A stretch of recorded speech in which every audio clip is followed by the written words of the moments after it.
Welcome back to Hot Takes live here Tuesday morning with Mark Goldbridge. How are you, mate? Good, mate. Good weekend. Hope you had one as well, everyone watching. And, you know, there's some good football, very good football developments, I think, from where we were Thursday night tonight. I mean, the top 5 race is immense as well. Yeah, at least we've got a race at last. It feels like there's something tangible to sink your teeth into. Yeah. I mean, I thought Forest last night, brilliant. I mean, hopefully Man City, Villa lives up to it tonight. Chelsea on Sunday. The title and relegation's boring, but I think what's going on in Europe and the top 5, it's a really interesting end to the season. No, it certainly is. And the fact that we're going to actually get into that as a talking point later, but the fact there are 5 teams separated by 3 points and goal difference is going to be absolutely amazing. So loads to talk about in relation to that. But the first sort of story really of the day that I wanted to get your take on, and it feels like it's picking up a fair amount of early credibility, really, and that is Matheus Cunha to Manchester United. Normally, when you hear some of these rumours from sources, say like the Mirror or the Daily Mail, you often get a Whitwell tweet or a Fabrizio tweet that sort of says there's interest, but nothing concrete. Doesn't feel like that's the case at the minute. It sounds very much like it's advancing. Direct conversations are happening between the player and Man United. The manager's on board. What's your view on us signing him in terms of the quality he would bring and the likelihood of it getting over the line, mate? Yeah, I mean, I think for me, I was very reticent and reserved last night because I've said it a few times. I think Cunha, to me, and I might miss on this, but to me, I think he's a transformative signing that I've been speaking about for probably maybe a year, certainly since the start of the season. I just feel that he's the sort of signing United need to make. I like the shithousery. I like the passion. I like the red cards. I like the talent. I like the individualism. I like the energy. I like the profile. I like the fact that he would fit into the system really well. I like the age, the experience, the readiness to step up. I think he ticks so many boxes for me personally. So when I see the story break last night, I instantly go, whoa, this is spin. We've lost to Wolves. They need a positive story. We've not got a game midweek. It's a long week till Bournemouth. United need a vacuum, But I've got to be honest, when the story dropped, I sort of we've been doing this for so long. I think this is something the media never can do because they're all in competition, but we can do because we're fans. And we've got communities. And I went, hold on a minute. Last summer, Ornstein and Romano had 99% of United stories and nobody knew about them until they broke them. There was one story they didn't get, which was Branthwaite. And we did bid for Branthwaite. Everton wouldn't do a deal. And that was broken by Simon Jones and Chris Wheeler. So I was saying last night, anybody else, I'd be going, this is bullshit. Even if it was Whitwell, even if it was, Manchester Evening, I'd say, bullshit. But because it's Simon Jones and it's Chris Wheeler, and because of Branthwaite last summer, I'm sort of thinking this might be something. And then within half an hour, Romano comes out and then it's something. So I'm excited about it. As I said, personally, I think it could be as transformative as Bruno. I really do think it'd be a great signing for us. But I do also say how much, even Ben Jacobs this morning saying it's not dependent on Champions League football for Cunha. Fine. But is it dependent on Champions League football for us? People are getting lost on what Cunha will do. Oh, he'll come without Champions League football. Fine. But will we sign him without Champions League football? Because that hole we're going to have financially is going to be big. But at the moment, I'm feeling very positive about it for a lot of reasons. Yeah, I agree. Look, I'm a little concerned about the money, as we've had conversations about before. What I love about the idea of this signing, and I hope that it continues to progress the way in which it sounds. I mean, Wolves' season is over, so it's not as though they're in a relegation battle and need focus. I would love this to be a deal that we get. I mean, I would love us to tie up before the end of the season. But what encourages me, just aside from Cunha and a player that I like and a player that I rate, is he's 25, turning 26. And it puts a nice message out there that, no, we're not just going to sign 18, 19-year-olds. And I know that we've all been concerned about that. For me, if the first signing is a Premier League proven, something I don't think we've done. I don't necessarily feel that every signing has to be Premier League proven. I think that's an overstatement. But one thing United were great at doing in our pomp in the Premier League was going out there and buying some of the best available Premier League talent around and building our squad through it. And Cunha represents that. but being a player that will be 26, but by the time he kicks a ball for us, I think just puts us in a position where you think, right, I feel like it shows a really good plan of action. Last summer, we didn't just sign kids, we signed some really good experience. And I think the likes of Delit and Maz have done very well. We just need that same impact now in the attacking area. And I think it might have been Beth from the United Stand who tweeted something along the lines today of, I wouldn't mind if we just spent all of our budget on 3 or 4 really good attackers in the summer. The team needs 40 to 50 additional goals. It may have been Beth, it may have been somebody else. You can see the point, yeah. United fan.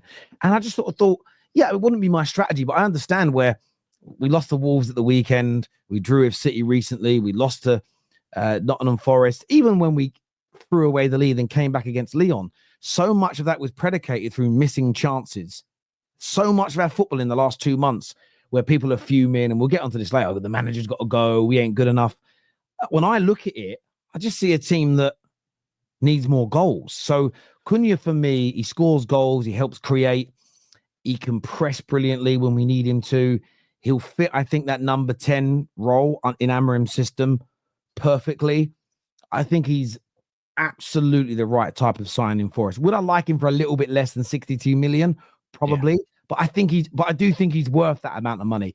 If we could get it cheaper, great. That's not going to happen. But yeah, for me, it would be an excellent signing for the club to get over the line. Yeah, and I think that whilst we do need players in other positions, and I'm sure other fans would say that about United, there would still be a big uptake if you had Gyökeres and Cunha in your front three because of the experience they bring. I would say, if Arsenal had a 20-year-old and a 22-year-old in their front three, people would be saying we lack experience. And I purposely don't say Garnacho and Rasmus because I think those words unfairly throw a gender at those names. But ultimately, they are still a 20 and 22-year-old. And let's not forget, Rasmus has been up front since he's been 20 with no backup service either. So yeah. United have gone down the road of throwing 20-year-olds in their front three. And I think whether you're Liverpool, Man City, unless you've got the best 20, unless you've got Yamal, this is why I think, I'd agree with Beth if she said that just bringing just 2 experienced players in your front three will improve us. It won't put us in the top 4, but we're in the bottom 5 at the moment, or 6. So, we need to get in the top 8 before we can start talking about top 4. Yeah, Joe, it was a Man United fan. It was actually a lady called Hayley, who used to do presenting, I think, on Stretford Paddock, also with blonde hair. I remember it years ago, yeah. A little bit. Yeah, I did. Yeah, I knew it was one of the two. Because I was reading both their tweets last night. They come up on my timeline, and I knew it was one of the two. But she's probably got blocked, to be fair. If she was on Paddock. Yeah, maybe. I think it's part of the terms and conditions, block Goldbridge. When you've been on that. She's one of those interesting creators who was around doing things and then just stopped. Yeah. There was another lady that was on full-time. Daniel Day-Lewis of the content world. She just decided, I'm going to walk. I quite respect that. I often think, I was thinking about it over Easter, actually, we had a few days. I'm like, I started thinking about my end of content creation. And I really was like, it's very narcissistic, but I was like, I'm definitely just going to walk. I'm going to walk and stop. That's what I'm going to do. I'm definitely just going to walk and stop. It's definitely the way to go. But not many people get to be Sir Alex. Most people, you end up getting the sack. Yeah, no, listen, I hear it. And I think, to just stop would be just interesting. But there's loads of creators that do that. Like James Redman, who did the whole, I don't do if buts or maybes, I do absolutes. He just suddenly didn't see him around anymore. And it was just. Was he Liverpool, was he? Yeah, he was Liverpool fan. There was another lady, and I do forget her name because it's been so many years, but I remember streaming with her. She was on the Full-Time Devils, and she was working for other channels, and she was doing bits and bobs for companies. She was around everywhere. And I thought, fair play. Like, I didn't work with her for about a year, but I see her popping up and I always think, well done. And then just a video came on my timeline. Every now and then YouTube will throw up a really old video on your timeline. You're like, oh, okay. I clicked on it and watched, and she was like doing before Adam McCullough, she was doing the fan camming. And I just went and searched the name, see what she's up to. And it's like, there's been no posts for like 5 years. And I always think, well, 1, I hope you're okay. And 2, I'd love to know why you just stopped. It's very intriguing to me. It ended. I know you're talking about. Yeah. Gone down. It's a shame, actually, we can't do that with footballers. Footballers, you just suddenly wake up and decide, I'm going to go. I know a couple I'd like to see do that. Yeah, they just stop. Yeah, where's is Maguire in the squad this week? Well, probably shouldn't use him after the winner last week, to be fair. But whoever No, it is, Maguire like, can stay. I'm more thinking, maybe Mason Mount, Luke Shaw. yeah, just save us the wages and just go. Yeah, can you imagine? Journalist says we haven't seen Mason Mount in the matchday squad for a month now. Do you know where he is? Yeah, he retired. He's in joined Thailand, a ranch. discovering himself. Yeah, Yeah, he's moved to Montana. He's working on a ranch. He's done with football. He's finished. I wonder if that maybe not a profile of player like that because of what they're being paid. It must have happened in professional football where a player is in a squad 1 week and then just says, "I'm actually done." Tears the contract up and leaves. Has to have happened. Surely has to have happened. But yeah, it's certainly an interesting one indeed. But yeah, like you said, I'd like to just end that way as well. Viewers, make sure you've hit the like button. Make sure you're subscribing. Make sure you've got your bell notification buttons turned on. I did see a tweet from yourself, actually. We'll put up on the screen now that says people actually think Amorim should be sacked before he's had a pre-season or a transfer window. It's like sacking Tarantino because he can't make Hollyoaks win an Oscar. Obviously, a little bit of comedic fun in there, but a lot of people this weekend after United lost to Wolves were calling for Amorim to be sacked. And by your tweet, you just think that's an outrageous take. Yeah, I mean, I've seen things like a lot of it's in the United Stand community. I'm not going to lie, but I've seen people saying, "Does Amorim deserve a transfer window? Are Man United now worse than they were before?" And I'm sort of like, I'm stunned. Like, I'm actually stunned. I mean, of course, have you never heard of the theory? Things need to get worse before they get better. Do we actually have United fans who thought it was going to get better in the first 6 months? Like Rashford and Antony have been loaned out successfully, but they weren't replaced. This is Ten Hag's team who can't play Amorim's system, and he's had one player who's a 20-year-old. The Premier League is ridiculously competitive this season. We've changed system halfway through the season when we were already rubbish.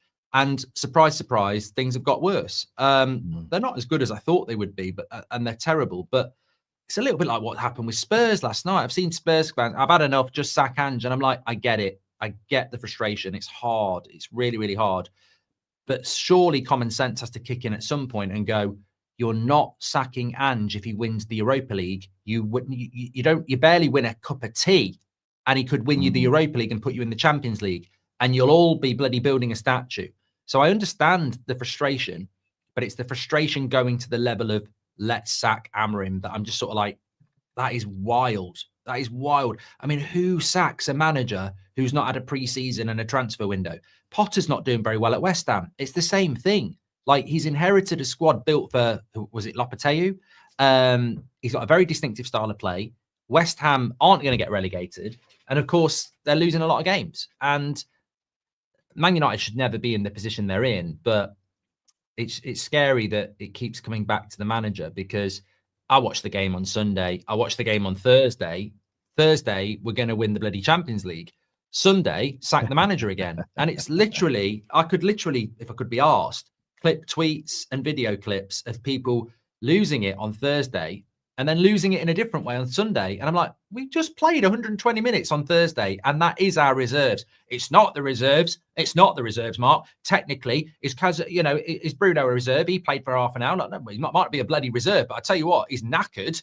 Two kids are not youth players. Ericsson and Lindelof are definitely reserves. And we lost 1-0 to a bloody good free kick when we should have scored ourselves. So people are just impatient, I think. But Amorim's not going anywhere.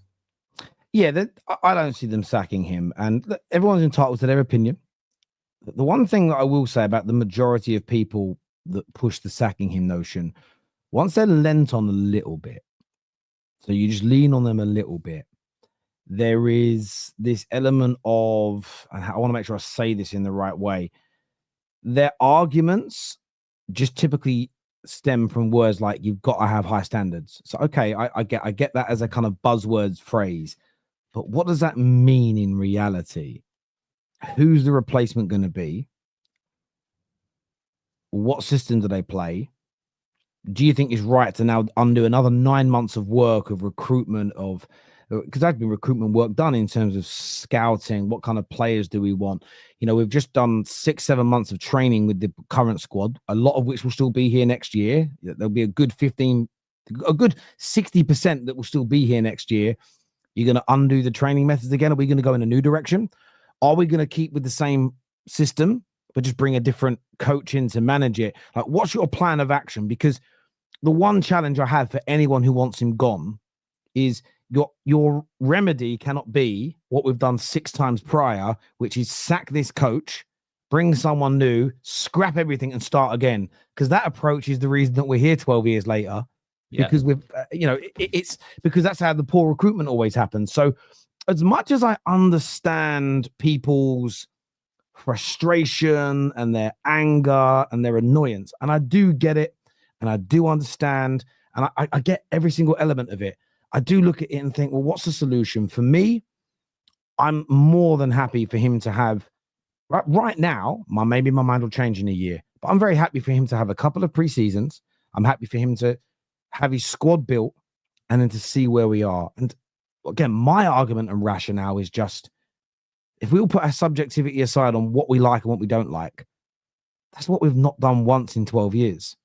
And you'll always hear these people say, but it's not how Madrid operate. It's not how Bayern Munich operate. But I don't remember the last time those clubs were in our position. After 12 years of not challenging for a league title, 12 years of neglect, 12 years of predominantly poor recruitment. It's so difficult to look at what they do when they have a brilliant squad that's slightly underperforming and they sack a manager quickly. The new guy comes in and they win a league. That's not the same scenario that Man United are in. And I think for me, that's the element that I find so difficult about the conversation, is that people are often comparing apples to a piece of coal. And there isn't, it's just, I'm not even saying that I'm right. I'm not saying that my solution is going to work. But in the discourse surrounding it, it's just you're shut down as you got low standards. So no, I don't have low standards. I'm not compromising the goal. I just believe it's going to take us a while, a long time, in fact, to get back to the top. And the manager made us a promise, Mark. And I think a lot of United fans forget this. He told us that we'd look like this for the first 12 months or so. He literally said exposures, those are games where we don't go over the line. There'd be games where we get embarrassed. There'd be suffering. And I think a lot of us thought he meant the players are going to suffer to get to the fitness levels. Now, he literally meant the fans. It's going to be horrible, but there'll be dividends at the end of it. And look, I might end up being wrong. I'm just willing to go through the suffering to see what might be at the end of what might be at the end of the tunnel. I'm willing to take the risk. And I just think some Man United fans clearly don't have the stomach for it, but they don't seem to have a solution either. No, and I also think that, what are these United fans actually holding the context to? Because he hasn't had a pre-season and he hasn't had a transfer window. And those are 2 big ingredients. And next season, yeah, we can probably have a more in-depth chat about progression, etc. But standards is a silly argument. I have standards of Man United. We should win the league every year and we should be in the Champions League competing for that every year. Standards aren't real.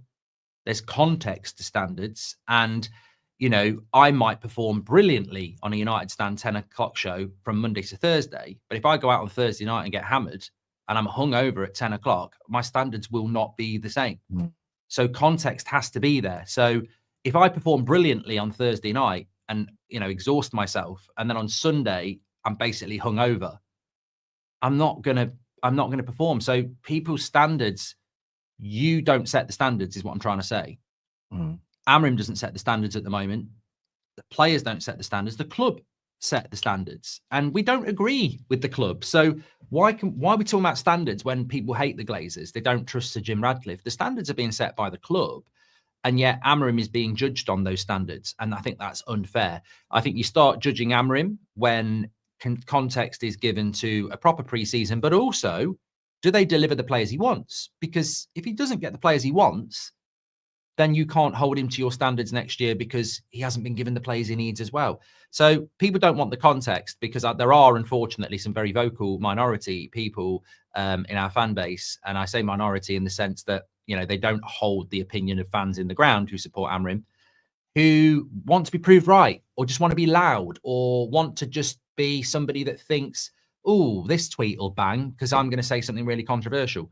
Unfortunately, you couple that with an impatient fan base, and they can get a bit of traction. But you know, Amorim's not going anywhere. We know he's not going anywhere. No, I agree. And look, listen, everyone. Some people will mean it. Some people will think sacking him is going to work. The problem I have is most of these people thought that sacking Jose would work, that sacking Oli would work, that sacking Ten Hag would work. It's almost that action. They're living in this. They're laboring under a delusion that we are still Man United of 20 years ago, or that we are.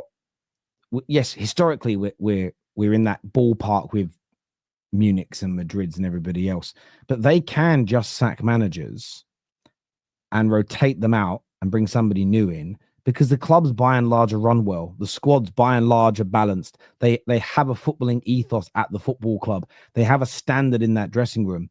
And if an element isn't working, they can just pull that out and plug something new in.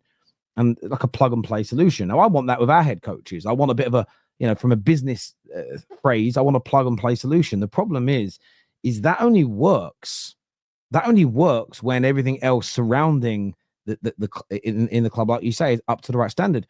And I had this argument a couple of weeks ago with a friend of mine, very good salesman, who just basically doesn't do this managers need time nonsense. I go into my new jobs and I deliver. But I pointed out to him, that's because you have the products are there, the showrooms are there, the marketing is there, the brand name you're working for gets you through the door for these meetings. You walk in and invariably you've always said to me, you've got brilliant teams and great staff working there. He's like, yes, and I'll deliver. But take away all that infrastructure and go to the business, see if you hit those same numbers straight away. He's like, well, no, I wouldn't. So then wouldn't you need time to build that infrastructure to get those same numbers? And he just gave me this look, like, he's like, yeah, I get what you mean. And that's my problem with you. And some people will say, like this comment here, and I get it, will say, sounds like excuses. But it isn't an excuse. Again, when you say it sounds like an excuse, you've got to give more MPD than it's excuses and you're lowering standards. That's not an argument. That's just words to this point. Explain why my argument is wrong and explain why your view, present your argument as to why it's the better solution for Man United. That is what, as fans, that is what the discourse has got to be. Not I'm right, you're wrong, you've got low standards, I have high standards, or you're a fake fan and don't care about the club. Cool, let's drop all that bullshit. Tell me why my argument is wrong. Tell me why your argument is going to make us more successful in a quicker period of time. Present the argument. That's the one thing I will say, Mark, I don't see enough of amongst fans. Whether you're in or out, right or wrong, there is very rarely any challenging of the arguments that people are putting out. It's often just attacks or belittlement, as opposed to, well, I get where you're coming from there, but I think, I've got one friend, Danny, who will say that he doesn't like the style of football, thinks if we'd have gone for a manager that plays 4-3-3 and invested in him, it'd be less overhaul of the club, means we can get back to the top quicker. I can buy into that argument, right? I get it. However, we've started now. So now undertaking your plan means we're going backwards again, right? So look, and one thing you don't want to try and do is erode the trust of the players that we are trying to move forward. So I do get it, but I would listen. You could say it's an excuse. You can say he should be sacked or doesn't deserve a preseason, but you have to, my bro. Okay. You have to present an argument behind that. You can't just say words like this. You've got to give us an argument, in my personal opinion. Viewers, we'd love to get your takes on that, though, in the comments section below. So please get that done for us right now. Get the like button smashed as well and get this stream shared across your social media platforms. Next thing we want to speak about a little bit today. Before we're going to get into Arsenal, we're going to get into Chelsea in the top 4 race in a minute. But I want to play a video from the Ballers League last night that I thought you might like, Mark. Where is it? Where's this video gone? I did have it. Here it is. Let's play this. It's a little bit of Troy Deeney. Deeney is that target man. It allows him to get runners off him. I think in the second half, that's what you've really seen. But here we go. Deeney there. Sounds like he was... Oh, that was seriously naughty, by the way. Hang on a second! Temper's flaring there. And to be honest, I can understand why Holmes Dennis is not happy with that. That was off the ball from Troy Deeney, and it wasn't very nice. That was naughty by Troy Deeney. He's left foot on in there. And it was half an elbow, half a push. That was not a pretty tackle. It's very, very late. And you can see why it's caused a few fireworks. Well, it's surprising that it's not FC Rules the World that maybe have started it this week. He knows what he's doing here. Oh, I think that's going to be a suspension. Clanberg even gets a shove here. Oh, come on, Mark. It's not gladiators tonight, son. Well, if it is, he's experienced for it. Surely someone's going to the book here. There's no way Troy Deeney can come out and not be suspended from that Clattenburg. Well, they've shook hands, they've made up.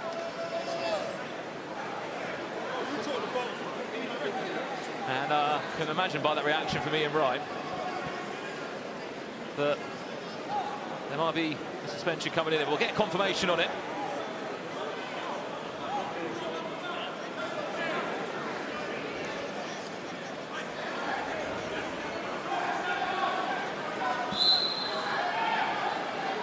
Wow, there's a yellow.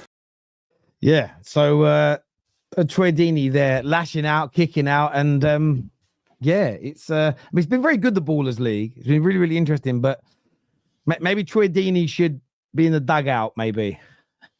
Yeah, I mean, look, I think it poses a bigger question about, like, I can't remember who said it, when the football leaves you. It's interesting. I was speaking to John Terry when I was down at the Ball League, actually. I don't think you'll mind me saying this. And I was saying to him, player manager, you could probably still play out there. And he said something really insightful, actually, and I respect it. He said, yeah, I fancy myself to still be good enough to be playing out there, but it takes one player to meg me or something like that, and it's a meme. And obviously it doesn't impact the career I've had, but why put yourself in that position? And I think that's, some people will put themselves in a position. And I watched that game, and just to see how good Troy Deeney was, and he ain't that level anymore. He was a very good footballer when he played Premier League, but he ain't that level anymore. And those lads who are playing that football, they're fit. They're you know, they're obviously not top level, but some of them are looking to get back into football, but they're fit and they're ready. And, you know, Troy Deeney's just not at that level anymore. And it's almost like some of them think that they can come. I mean, KG says he was shit. Look, I wouldn't go that far, but I think, you know, Lescott was there a couple of weeks ago. Lansbury's been there. You know, they're not storming through like Messi. And that's a lesson that I think when we all start to get a little bit older, we realize it. I played for, I think you were one of the hosts for it, Blood Brothers. They got me to play for United Stands, and I was about 37 at the time. Wasn't really doing a lot of fitness. And I found that every game I was either throwing a ball at someone's head and getting sent off, or getting chopped myself and getting sent off. So seeing Troy Deeney in that situation, I can really empathize with it, because I think the frustration bubbles up so quickly when you realize that the football's left you, the fitness has left you, and your brain still thinks that you can do things that you were doing in your late 20s. So yeah, I think it's not surprising to see that, and I do have sympathies. But yeah, it's a tough gig when you're up against lads in their 20s who are training, you know, every day and on it, and you can't just turn up and go. And I think that's the problem that the Baller League's having as well. I mean, even listening to the commentary there, it's just a little bit like, I think it will get better in year 2 and 3. But at the moment, I sometimes feel like when that happens, it's almost like I'm watching a Sidemen charity game, the way the commentators are going, oh, what's going on here? But I know from being there, that's not scripted. He's not jumped and pushed him in the back because that, you know, XQC is not going to come on, or Joe Weller and do a bloody fake wrestling move like that. They are trying to build something real there. And I think it's still sort of teaching the audience that, because it does feel, even with the commentators, they're trying to be a little bit like, oh, what's going on here? And actually, if I was commentating on that, I'd be like, you know, very, very different. So, yeah. You mentioned Blood Brothers. It was interesting because when I was working on that show, the commentary was post-match. So there was only 2 games I actually went to the live event, so that I had a bit more of and that was near the end, where I said, look, I really need to go to some of these games because I'm seeing the edited version, and it wasn't 100% scripted, but there was direction. So I would sit there in a booth and watch the footage and give my view. I'd say something and go, yeah, can you mention something about this? And I go, oh, I didn't notice that in real time, if that made sense. And so unless there was a replay, maybe I'd touch on it. And it got to a point where I started starting to feel less and less organic every week. Although it's still my actual reaction, it would be like, oh, we want you to focus on this part of the argument and not the bit you noticed. And I'm like, but then it's not I'm not commentating on it. Am I? I'm reading the scripts, and that was their way. It was their show. It's how they wanted to do it. So it's not on me to tell them what they. Oh, well, I did tell them what I thought they should be doing. So no, I do get that and everything else. But yeah, when you're an older footballer, I had this. I was saying to you back, before we went live that He's when 36. He's 36. Yeah, but he got. I thought he was 46. Yeah, Okay. Okay, right. Look, can I just retract? Like the guy, he just needs what he needs to do is get a couple of months. Like he's not. He looks like a guy who's just not been training much. That's the problem. He'd be fine. He can play that. He could easily do that. He's an ex-Premier League player, and he should still be able to do that. He's just probably not realised the fitness of what's. The thing is, though, I've got a theory, right? I think Troy Deeney's 36. Someone just said he's 36. I thought he's 46. Yeah, but the thing is, I think if you took ex-Premier League players that are retired, that are in their mid-30s to mid-40s, so Terry comes into that category, like you say, if you put them into a team of 11 and put them up against 18 to 25-year-olds that are of, I would say, League One to Premier League level of footballers, the younger lads will win. So, I think when you're that age and you retire and you have 2 or 3 years of not training at your optimum level, you're never the same. I see it a lot. I watch a lot of sort of martial arts and fighting still, and you've got people like John Jones, who is just like the goat of goats in MMA. But outside of that, people retire, say 32, they come back at 35. I'm feeling fresh, best I've ever felt in my life. They nearly always lose as soon as they go in against somebody half decent, and often I feel sad for them because I go up against a 25-year-old who, in their pomp, they would have obliterated inside one round, and they're getting schooled. And I think that's why sometimes you're better off just, and I know everybody wants to keep it going, don't they? Everybody wants to keep on top. Everybody wants to still be the man. And there comes a point where I do think you just got to, respectfully, because Troy Deeney is a much better football player than I could ever hope to be. But sometimes you just got to hang up that hat and let the youngsters crack on with their game. You really got to do it. You really got to do it.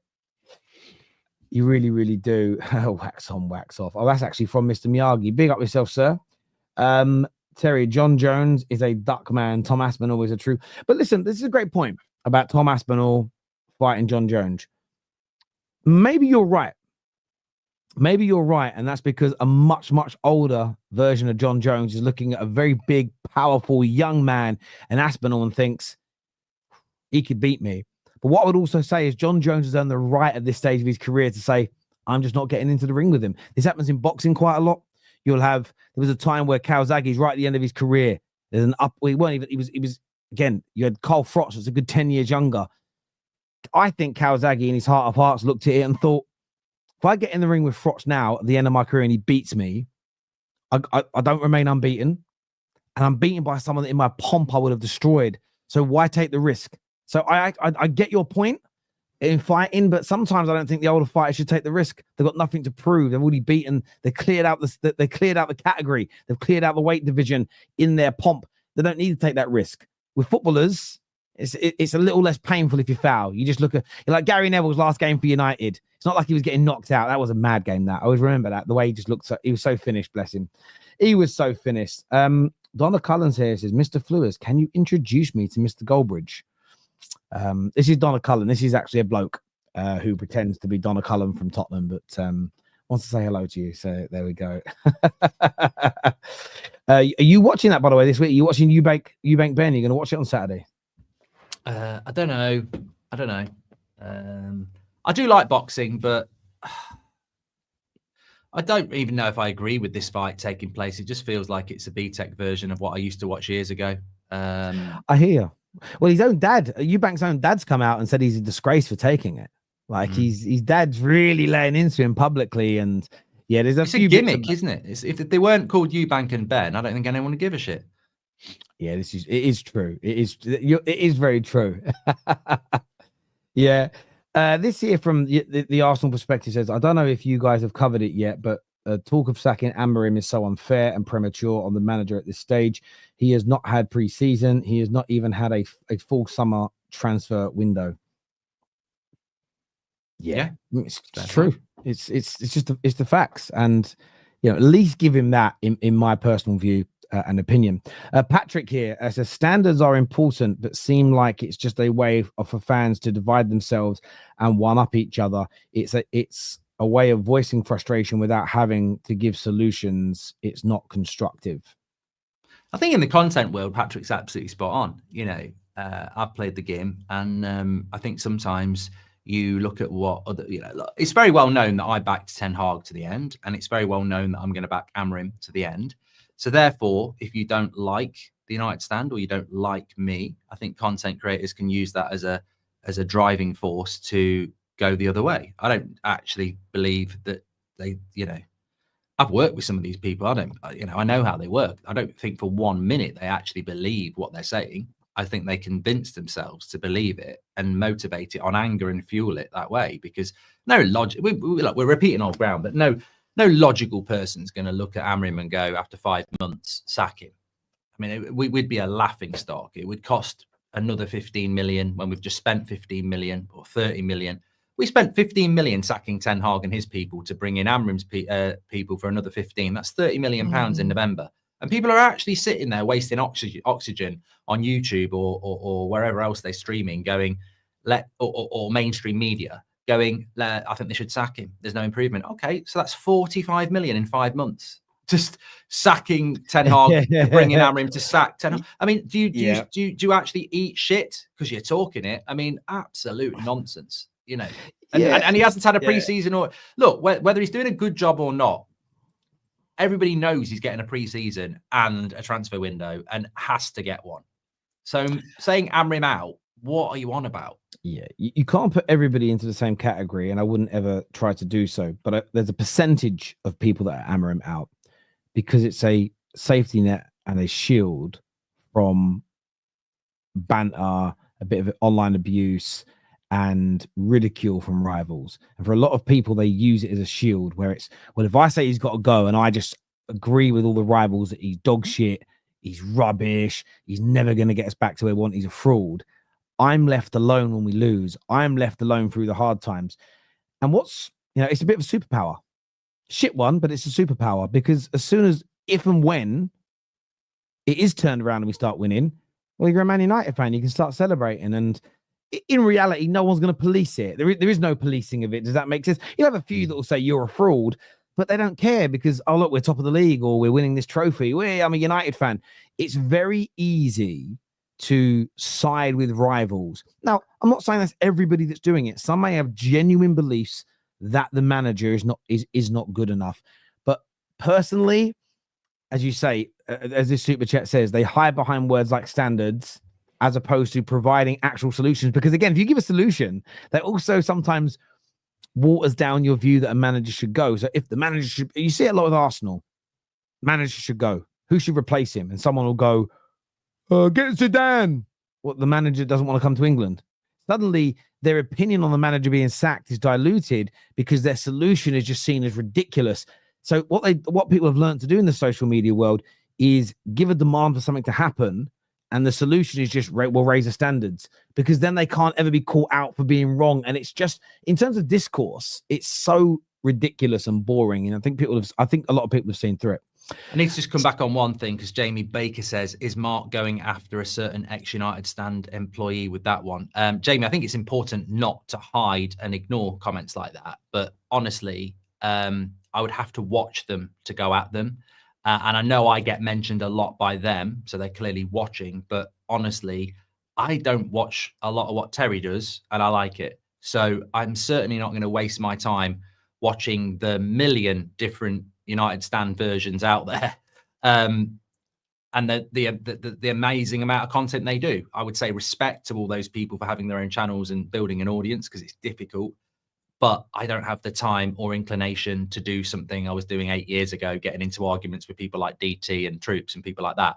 It had its place, but I don't have the time. So I don't know what these people are saying. So I can't be aiming shots at them. They might think I am. It might be in their benefit to aim shots back, and fair play to them. But what I'm actually doing is I'm talking about the stuff I watch. I'm talking about after the Manchester derby, when Roy Keane and Gary Neville are basically in every way but doing it, saying Amorim out. I'm talking about, certain journalists that are doing it. And to be fair, there probably are content creators out there doing it because people tell me that they're doing it, but I don't watch it to know whether they are doing it. What I do know is that people are saying Amorim out in one way or another.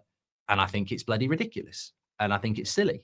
But I'm more pointing it at when, you know, the Manchester derby happened or the Newcastle game and no context is being given. And, you know, ex-players or journalists who should know better have clearly made their mind up on Amorim already. It is ridiculous. But as Terry says, everyone's entitled to their opinion. I just think it's incredible. And also it's derogatory and damaging because they're also intelligent enough to know that they're only damaging the club because he's not getting sacked before the summer. And if we buy people like Cunha and other people, and we are in the Champions League, everything they're saying now is only causing damage. I ain't going to moan about something that I know I'm not going to change before next season. I'm going to go, he's got to do better next season, you know. But yeah, it's the whole Amorim out, he's a fraud, or you know what they're doing in the mainstream, etc. It's illogical. Yeah, and also Jamie, your comment here about SAEED. As far as I'm aware, and I do watch some of. Again, I don't watch all of everybody's content. Impossible, but I guess unless I missed it yesterday because I didn't watch any of the content on Sunday from anybody.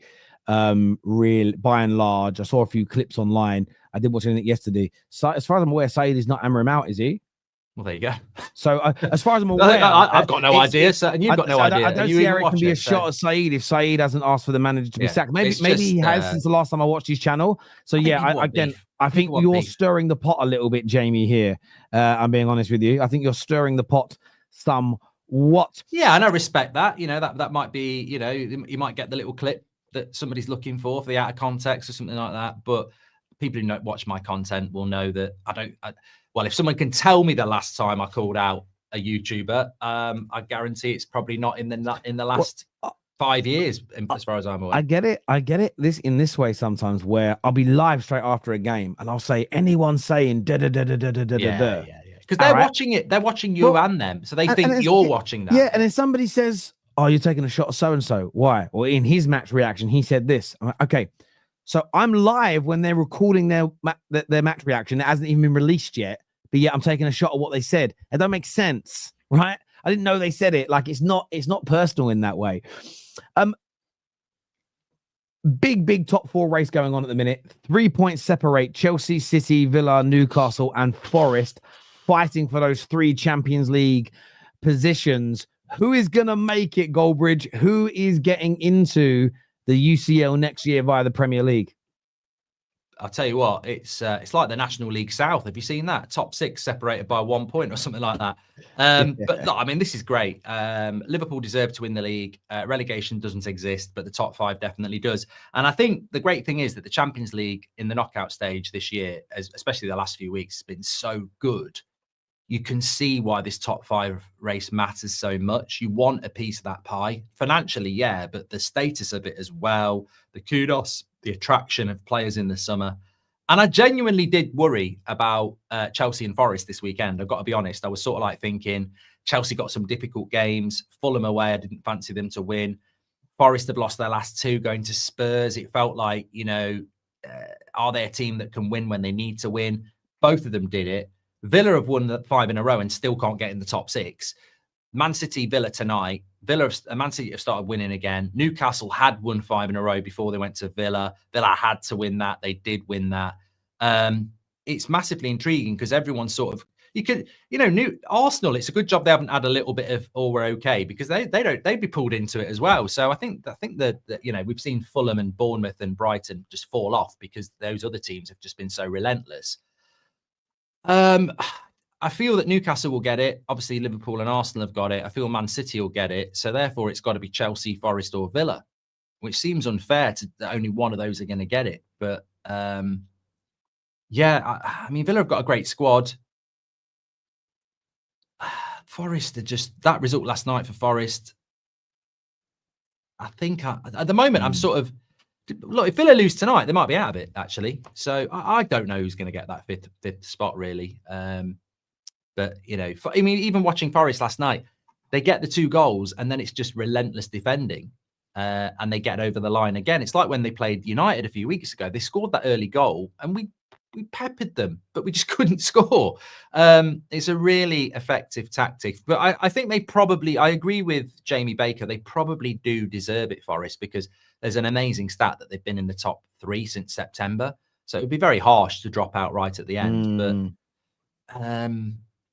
yeah, it's a fascinating race, and I still think Newcastle have got to play Chelsea. Chelsea got to play Forest. City Villa tonight. City Villa tonight. So Yes. there's some big games that become sort of 6-pointers, don't they?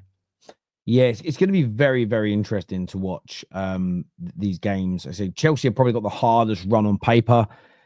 Look, their form's been awful for 4 months, and then second half against Fulham, especially, they looked like they did in December. They were clinical. They scored goals.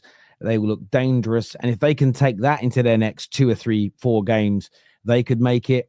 And what I love about this race is every goal matters. Every goal, because they're separated by 3 points. There is a world, and again, I'm not going to sit there and do the maths myself, but they could all end up on the same points by the end of the season.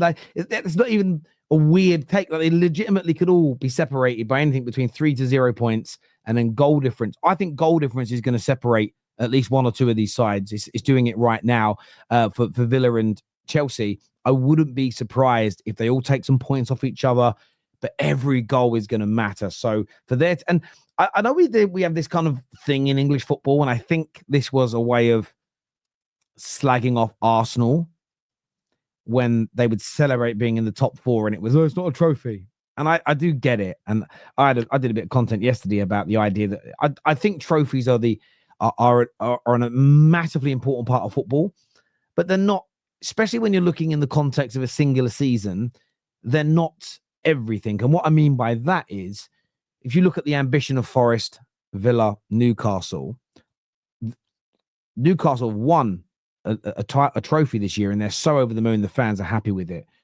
But getting into that Champions League, I think you alluded to this a few weeks ago, that in itself is success to celebrate, because it means more income. It means you can probably go out and land bigger sponsors, and it passes the whole PSR and fair market value stuff.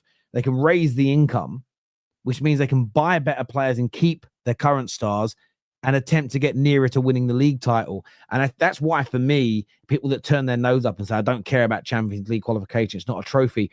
I think you're just sitting in a little bit of a reductionist world, and you're sitting in this either. Like, you'd want all of it. I want to win all the trophies, and I want to be in the Champions League next year in an ideal world. So I think all of the teams going for these Champions League spots should celebrate it if they land it, because they've got the type of ownership that's going to spend and try and improve to get close to winning it. And that's what you want as fans, right? You want to win those trophies. Why would you not celebrate entry into one of the most prestigious and biggest trophy competitions in the world? It makes sense to be happy with it. So yeah, the race is going to be amazing. And right now, gut feeling, I'm still going with Villa and Chelsea just to miss out at this moment in time. And that's only because Forest have just found a way all year to get it done, and I'm just going to back them. Newcastle and City are City, and I know that's not great analysis, but I just think they're going to find a way to get over the line. Newcastle look too good at the moment. I know Villa just beat them. But yeah, I'm just going to, again, and teams that miss out, it might even be on goal difference. It's going to be so close, but my mind might change in 2 or 3 weeks if the performances change. But it's going to be an amazing run. It really, really is. Viewers, give us your thoughts on that. Give us your opinions as well. Would love to get your views on who you think is going to make it. I did have another question for you, Mark. This came out today that shows that Cole Palmer is scoreless in 1,292 straight minutes. This is, I don't know how many games that actually equates to in reality, but it's a long period of time since he scored a goal. The performances haven't been there. And there are some that are claiming that he is a little bit of a one-season wonder. What's your... That's around 14 games if you add the minutes up. What's your take on that? Do you think maybe he was a one-season wonder, or is he just going through a little bit of a bad period? How do you personally see it? I think what you've got to... context again. I think what you've got to do is... and standards, I suppose. When you have the season like he did last year, which was incredible, then you set a standard and you put a marker on you. And the context is that Chelsea and we use this term at Man United, are a team of learner drivers. They've spent a ridiculous amount of money on young players that they hope will be good players. But I don't see a lot of experience in that team. Since Thiago Silva's gone, I don't see many 26, 27, 28, 29-year-olds in that team. And I think when I look at Chelsea at Christmas, I thought they were close to Liverpool and Arsenal with a good run of fixtures, and it fell apart. And now they're nearly not in the top 5. So something's gone really wrong at Chelsea. And yeah, you can blame the owners, you can blame Maresca, but I also look at the squad. It's just not balanced right. There's some fantastic players there. They've bought players over the years that I've gone, I'd love that Gusto. I really would love Casido. I'd love Enzo. I'd love Cole Palmer, etc. But look at the age profile of them. They're all early 20s, I believe. So there's just a lack of experience in that team. And I think Cole Palmer is a quality player that will come again. But he is the focal point of that team, is the guy in the dressing room for the opposition manager to say, shut up, shut him down. And there's nobody really else in that team helping him from an experience point of view that can put in the numbers he was putting in.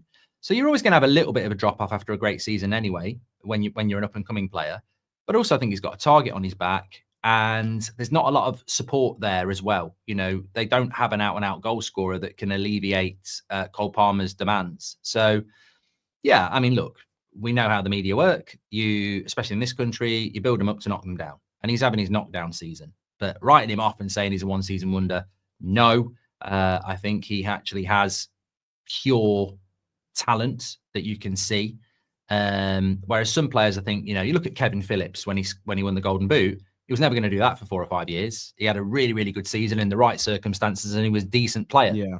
But Cole Palmer's got a talent. I just think the circumstances probably, and the context of it, do sort of marry up to where we are at the moment. And Chelsea, in my opinion, are crying out for some experience. Yeah, no, I hear you on that. I feel a little, it's interesting. I saw a clip yesterday from Glenn Hoddle talking about Palmer, maybe about a year ago. I'd have to go check the date, but was talking about how brilliant that he is and how he's a bit of a throwback and a little bit of I think what our generation, Mark, would refer to as a bit of a rogue on the pitch. And what we mean by that is not ill-disciplined, but a little bit of a free spirit, doesn't sit in one particular position. And it's why there was so much debate last season. Did he play on the right or does he play on the 10? It's actually because he drifts. So sometimes you'll see him drift out wide, sometimes he's central.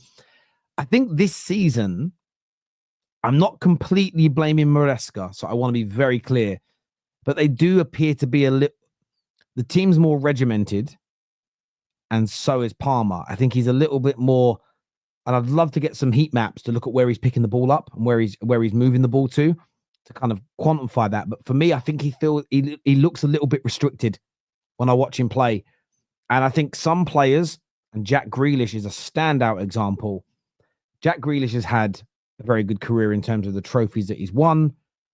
He had a decent season in the treble winning year. I still think City fans overhype it because they love him as an individual. So they want him to make it sound like he's really integral. But essentially, I think the regimented nature of a Pep Guardiola system, I think it takes away from players like him.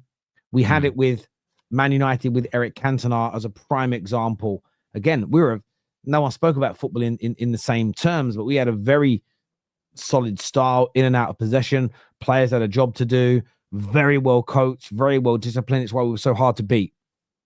But Cantona had a little bit of a free role, and he delivered in it. And that's the thing with Palmer last season. You can have a player like him have a little bit of a free role because he's scoring and assisting at a level. Yeah, the that manager change it. is big, to be fair. Yeah, and I think that plays a part. And this is why Chelsea needs to be really careful with a player like Palmer.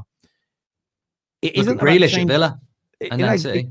No, exactly. And I think that they had a player there, and if he needs the freedom to be at his optimum best, Chelsea would be better off removing him from the club. And that isn't me. That isn't me trying to find. I mean, me saying it isn't going to help him come to Man United or anything like that. I just view it as if he really is a player that needs that sense of freedom to be at his optimum best, you're always going to feel underwhelmed by putting him in a very strict and regimented approach, as it were. So I don't feel he's a one-season wonder. I think that's rivals that want to shit on him. It doesn't help when all of last year, again, he was being used a bit of a tool to go after Saka with and go after Foden with. So, of course, the the Arsenal fans and the City fans that were a little offended by that, they're going to jump on this as an opportunity to really beat him down. But from my point of view, I don't think he's a one-season wonder at all. I just think he needs the freedom to really express himself and be the player that he is. And he's a fantastic player. Again, if he does leave Chelsea, I'd love him at Man United, along with a few others. I think there's a real talent in there. This Harold here says, of point, Arsenal's injury list. Look at their attacking contributions the last few seasons. In modern Premier League football, no one wins a Premier League like that. Second and Champions League. Respect Arteta. Well, what did you think about this? I'm just looking at this because it's just been sent to me. Apparently, Ben Foster yesterday did a clip about Trent when he scored the goal, and he's saying he's reading into that Trent might be staying at Liverpool. Ooh. I saw it. I saw the clip. Not the Ben Foster clip. I've seen that, but I saw him take his top off and put it on the corner flag. I think it's an odd move for a player that's leaving for Real Madrid. I think you could read that, I love this football club. I've been great for this football club, and it's a relationship between the fans and him as a, parting gift, whatever you want to call it. Trent, Liverpool shirt, my top's off. You love me, I love you. Thank you, everybody. It could also be, I'm having second thoughts now that Van Dijk and Salah have signed, and maybe Real Madrid aren't the team that I thought they were, and maybe Liverpool are on a trajectory up. I think the whole Trent thing's weird. I think it's a sad indication of football that modern players can run their contracts down and put them in this situation, and clubs can say, we're not going to give you the money that Real Madrid are going to give you. I think there's many sort of debates to have here, and I think it's a Liverpool fan debate to have about a Liverpool player. But it would be pretty amazing if he suddenly decides, I'm not going to Real Madrid, I'm staying at Liverpool. Because he should be staying at Liverpool, I think. I just suspect the Real Madrid project is alluring for many reasons, because it's Real Madrid financially, etc. But yeah, I mean, there's been a lot of people attack him for the news. A lot of Liverpool fans, I've seen a lot of Liverpool content creators go at him. The match-going fans, though, have shown him a very different response. And I don't know how active he is on social media. I don't know how much of it he's seen. But you get this a lot. There is a massive dichotomy sometimes between what the match-going fans think and what online fans think. And I'm not saying either is right or wrong, but there is a difference. And maybe he's been shown a lot of love from fans that he's listening to, and he's actually saying, maybe here is the right place for me. This happens in relationships. This happens in workplaces. You may speak to your boss and say, look, I've been offered this opportunity. I'm thinking of leaving. And then the company comes out and says, look, we really want to keep you.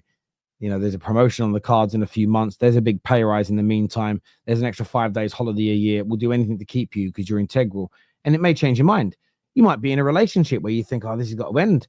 And you bring it up as a conversation, and it makes things better. Like, communication really does work. So there is definitely a world where maybe his head has been turned and he's thinking, maybe actually I do love it here. Maybe even he's a day away from signing the contract and he realizes, actually, I don't want to do this. It felt like something I wanted to do, and I've changed my mind. The celebration was interesting, I thought. I didn't feel like, often when someone's leaving, it's more somber and teary and thank you. It looks a little different from that.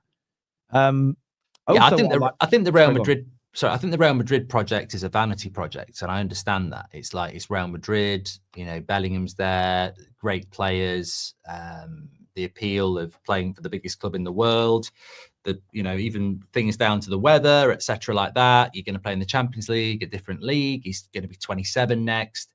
It's a vanity project, but Beckham didn't leave Man United for Real Madrid because he wanted to go to Real Madrid. Beckham left for Real Madrid because Sir Alex Ferguson wanted him to leave Man United. So I still look at it, and it's a Liverpool fan problem. I'm never going to say, this is this and this is that. And ex-players of United have said it, and people on the telly. But I do also look at it from Trent's point of view and go, I'm not leaving. I'm Beckham in this. I'm not leaving unless I'm being forced out the door. I'm not leaving. Real Madrid or not, Barcelona or not, I'm not leaving at 27. We've just won the league. I want to win the Champions League again. We could be looking at another dynasty. I want to be part of that, unless somebody at FSG are saying, you do us a favour to go. But on a free, you're not doing them a favour anyway. No, it's Apparently true. the salary's better at Liverpool. And if they're going to go and get, there's been a lot of rumours about them getting Isak. And I know Newcastle fans won't like hearing this, but rarely do you get rumours about Liverpool transfers. If they were to go out and get an Isak, they've kept Salah, they've kept Van Dijk, Trent, you're staying. The one thing he hasn't done at Liverpool is retain the league title. Liverpool haven't retained the league title, I think, since you had been very little, and so had I. Like, it's been 40 odd years, and retaining league titles is a different level of legacy. In my opinion, it's a hard thing. You should go through the history of English football, 140 odd years of it. It's not something that's been done very often, like teams actually retaining their league titles. It's a very rare commodity in the grand scheme of things. So, if they're serious about what they're briefed, that we're going to sign these 3 players up and we're going to go out in the summer and sign some, there's talk of like Cherki. They go out and sign a Cherki for their midfield and throw an Isak or a player of that ilk in their front line, along with keeping all 3 of them. I honestly look at it and think, I don't think they can be caught next year. Like they go to another level and surrounding it. So yeah, look, it's going to be a real interesting one. Viewers, I'd love to get your opinions on that. I had one other question for you. Arsenal obviously had a fantastic result away against Real Madrid. Do you make them the favourites now to rule Europe? Do you make them the favourites to go on and win it? Or they still have... They're not? No. Barcelona are favourites in a tournament that could be won by any of the 4 teams in it. I think it's really, really exciting. I was really pleased that Real Madrid got knocked out by Arsenal. Not because I don't like Real Madrid, but because Real Madrid dominate the Champions League, and that with them out, we're going to get a new winner. I also don't think Real Madrid deserve to be in the Final 4 this year, the same as Man City. I think we saw they were in the qualifiers for a reason. They weren't the same team. Inexplicably, Madrid decided to change a young, vibrant, balanced side that could have dominated for another few years because they brought Mbappe in and completely messed up their team. But that's by the by. Arsenal beat them comprehensively over 2 legs.